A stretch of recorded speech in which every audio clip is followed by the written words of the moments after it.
What does cognitive behavioral therapy look like when combined with Christian prayer and fasting? I'm Dr. Anthony Collada. I'm a board-certified psychiatrist.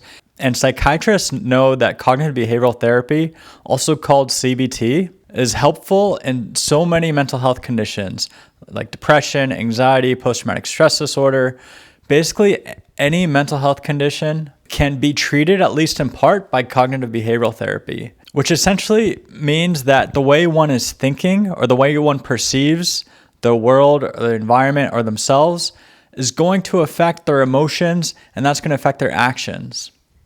So if you change the way you're thinking, that's going to change your feelings, and that can change your actions.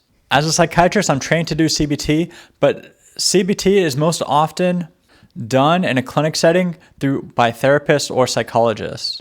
And it's a process where if there's a distressing situation, one takes time to reflect about that situation, what thoughts they were having that may have led to that, what emotions came, if the thoughts they were having were accurate or inaccurate, if there's any other way to look at the situation. And the process of working through this can help one to maybe challenge the way they're thinking, maybe to look at it from different angles, maybe to realize they were overreacting or came to conclusions or judgment, were not thinking about the situation properly.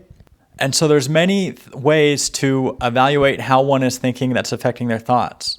In previous videos, I talk about several different cognitive distortions or inaccurate ways people are thinking that can lead to emotional distress or mental health symptoms. Now, how about when combined with Christian prayer and fasting? Now, as an Orthodox Christian, it is my faith that one has to be baptized into the Christian faith in order to have the Holy Spirit dwell within them.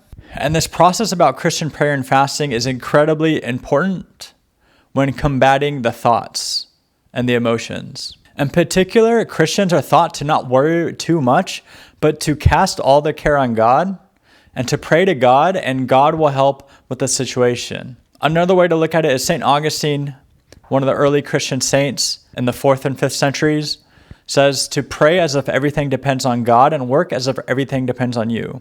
So as a Christian, we don't want to worry too much about the future or what happened in the past, but we want to give it to God and pray to God, trust that He's merciful about our past, that God will help pave the way in our future, and just try to be present in this very moment. But this principle about fasting is incredibly important. In fact, Jesus himself told his disciples that certain demons can only come out by prayer and fasting. And I also talk about fasting in previous videos.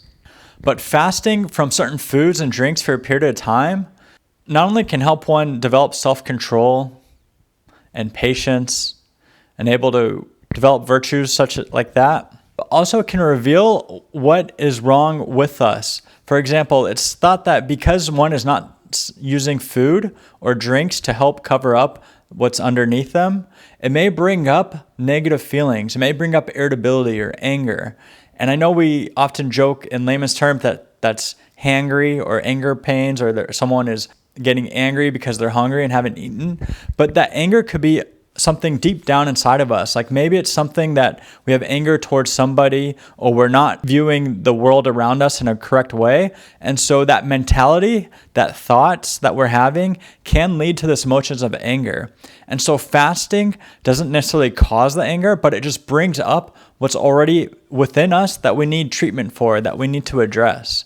And so fasting, when done with guidance from a spiritual guide and also through a medical doctor, if there's any underlying medical conditions or concerns, fasting, when done the right way, can help to reveal to us any of the emotions that we have that are troubling or that we need to work on, or maybe even any thoughts that we're having that need to be redirected. Because a lot of times we can cover up some of our emotions or thoughts, not just through food, but through other things, through too much TV, through too much music, maybe too much YouTube. Fasting and prayer almost gives us the sense of silence and solitude, which can reveal what it is that's inside us that one really needs to work on. Let me know what you think about this topic in this video. Please be sure to like the video for more videos like this one, and subscribe to the channel to help to support the channel. Thank you for watching.